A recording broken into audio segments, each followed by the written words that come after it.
Hey, Montclair Comedy Festival, why don't you make some noise for me real quick? All right. I will tell you, it is really nice to be here with some authentic New Jersey folk. I grew up in New Jersey, but now I live in Hoboken and I work in Manhattan, and I just spend way too much time with fucking New Yorkers, guys. Honestly, I think it's starting to suck the life out of me, honestly. But maybe that's just being a young person in 2026. Speaking of which, did you guys hear about this company, Allbirds? This company, Allbirds, the shoe company, struggling to sell shoes, decided to pivot to AI data centers. Shoes to AI data centers. And because of that, their stock actually soared 600% in one day. Can you believe that? Guys, not even Viagra can generate that level of artificial growth.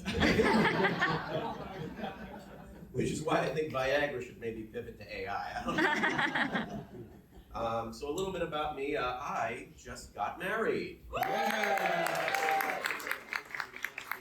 It's been great. Being married's been great. The only tough thing is all my getting married material is cooked. I have to move on to new shit. What am I going to do now? I hate my wife jokes? I think that's kind of played out. Plus, I don't hate her nearly enough for that. My wife and I, we went to Italy on our honeymoon, which was wonderful. We saw all the best spots. We saw the Colosseum. We saw the Pantheon. We ate pizza. We decided the pizza here is better. I think that deserves claps, but that's just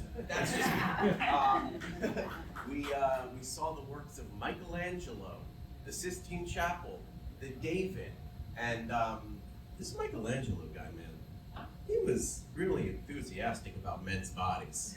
Don't you think? You know, the chiseled abs, the perfectly cut pubes, the mewing jawline. You know, he really liked it. And this guy never married. And what do we say about these historical male figures who were never married and maybe they were a little bit too much into men? They were probably secretly, you know, very depressed and lonely men. Aww. They never got to be who they really were. They had to die not sharing with the world who they were. That's so sad.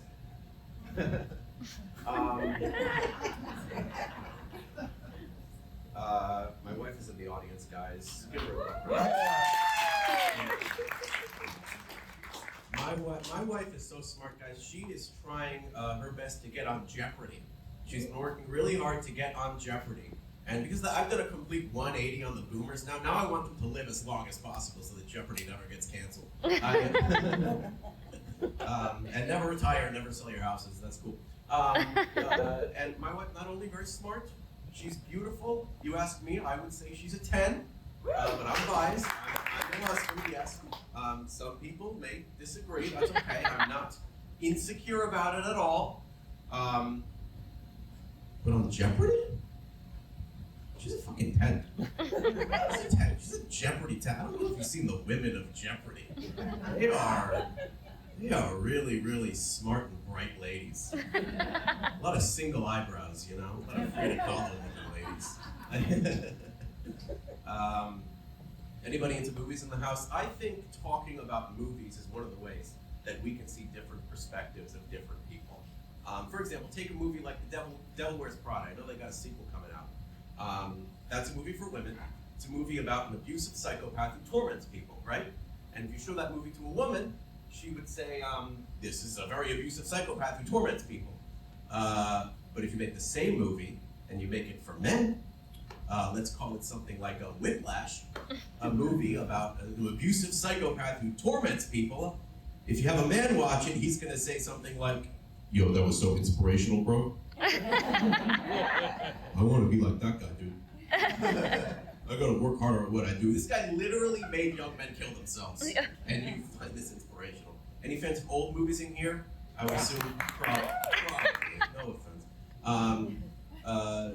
I've been hearing a lot about Stanley Kubrick, very famous director.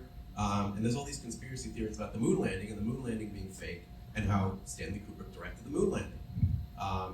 But I don't know if I believe that. You know why I really don't buy that Stanley Kubrick didn't direct the moon landing? Because I can actually follow what the fuck is going on in the moon landing. It's pretty straightforward, guys. You go to the moon, get some rocks, go home, whole thing's done in bam, 30 minutes. More like a Pixar movie, if anything. I think it's a little simple for old Stan. All right, I've been Zach. Thank you so much. Have a great rest of the show.